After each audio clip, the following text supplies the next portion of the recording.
मेरे दोस्तों, राम राम, नमस्कार, प्रणाम। मेरे यूट्यूब चैनल में आप सभी का स्वागत है। मैं लेके आई हूँ एक छोटी सी गीत, वो नई नवेली दुल्हन की, जो अपना दर्द बता रही है अपनी ननद से। तो अगर कैसी लगी गीत को कमेंट में ज़रूर बताना दोस्तों। तो दोस्तों, आप लोग कमेंट में नहीं करते, ना तो लाइक करते, ना तो फिर वीडियो देखते हैं। फिर दोस्तों, अगर कमेंट करेंगे अच्छी है गीत या मतलब ख़राब है, कहीं गलती हो गई, सो गाइस उसको बताया करेंगे, तभी तो समझ में आएगा कहाँ गलती है, अच्छा नहीं है। कुछ तो बताया करें दोस्तों। प्लीज़ दोस्तों, कमेंट बॉक्स में ज़रूर बताना कि कैसी लगी ये गीत। तो शुरू करती हूँ आज की ये गीत।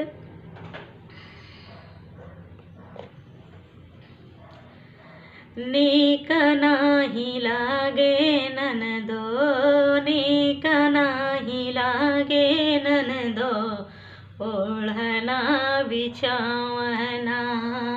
नीक नाही लागे ननदो, नीक नाही लागे ननदो, ओढ़ना बिछावना। चली गईले भैया तुहर लाई के गवनवा, चली गईले भैया तुहर लाई के गवनवा। नीक नाही लागे ननदो, नीक नाही लागे ननदो, ओढ़ना बिछावाना।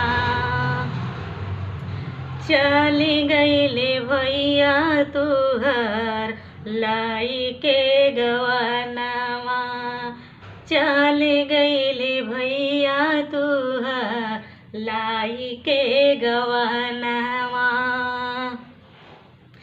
कि हमके असरा धरा के भूलाई गईले, जाने का सावतीन पे कहुना जो राई गईले, जाने सावतीन पे कहुना जो राई गईले।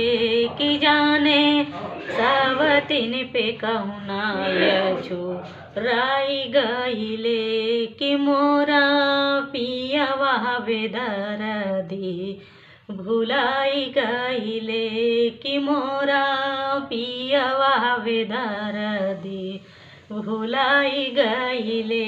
कि मोरा पियवा बेदर्दी भुलाई गईले। सो गाइस, आज की वीडियो कैसी लगी कमेंट में ज़रूर बताना, और वीडियो को पूरा देखना।